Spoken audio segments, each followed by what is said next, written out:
Did you know that all Did you know that gold and silver are one of the oldest forms of currency in the world? These two metals have been traded around the world for thousands of years.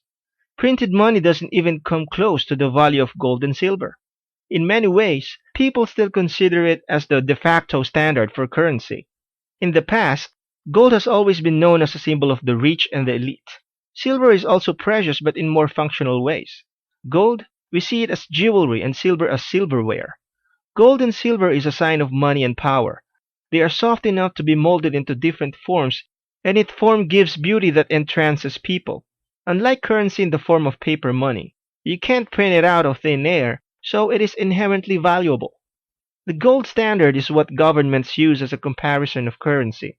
When a government is using the gold standard, it means that they are basing their currency and valuations on a worth equal to an amount in precious metals, namely gold and silver. The United States used to use the gold standard. In our next video, we will look at why the price of gold and silver is rising.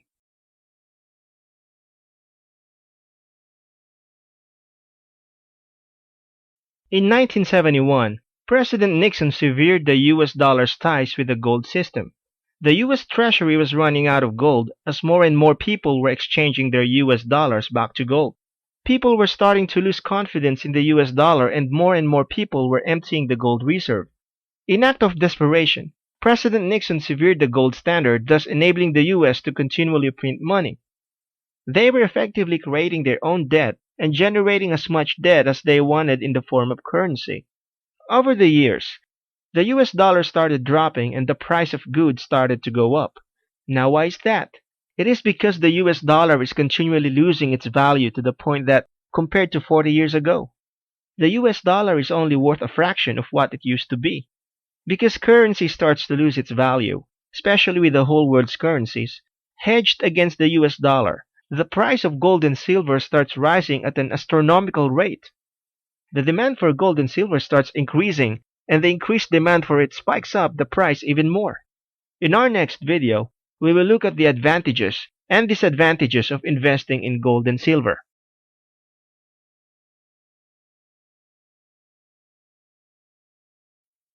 Advantages: preserve your wealth. Anyone can trade gold for any other currency if anything happens to a country's currency. Jewels are made of gold or silver can also be easily traded. You can find other buyers for your form of currency because gold and silver is a universal currency. Disadvantages: you can't easily liquidate your metals. You will need to find buyers.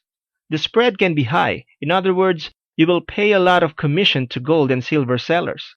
It is a defensive strategy. Even if you gain money through gold, your currency devalues.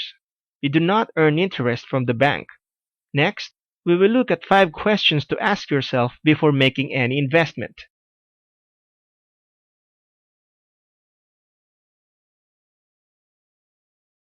Am I looking for a quick cash, or am I in this for the long haul? Are the metals I'm buying genuine, real, authentic? Are you buying at a low or at high? Are you buying paper metals or real bullion?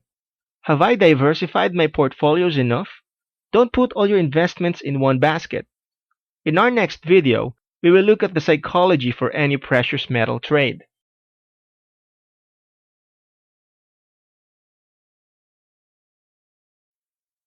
A trader's mindset is very important.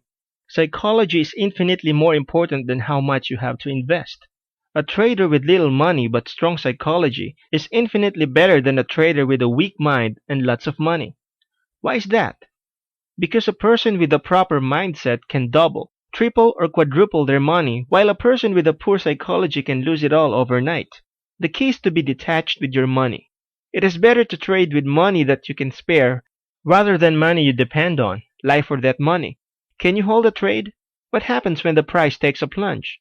Do you understand that gold and silver trading is like buying a house? No matter what, the price of a house will always go up, but it is a matter of how long can you hold. Above all, remember not to rely on gold and silver trading as your only source of income. Most people, when they put all their eggs in one basket, make bad decisions because it represents all or most of their wealth. When you have income coming in from diverse locations, or even other commodities you are trading with, you will make better decisions. Knowing when to exit is critical as well. If you feel that you have earned enough, it's better to cut the trade and invest it in another commodity. Likewise, it is okay to cut your losses and invest elsewhere. Next, we will look at why you should invest in gold and silver now.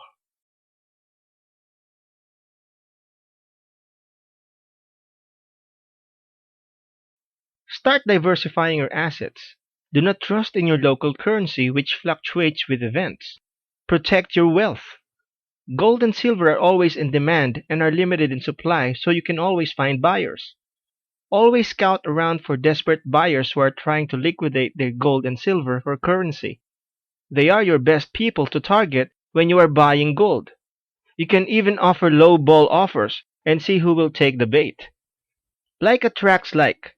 So the more wealth you store away, the more you are likely to attract. Besides, keeping it as precious metals is a form of saving. You are not tempted to spend your money. And remember that a penny saved is a penny earned. There you have it.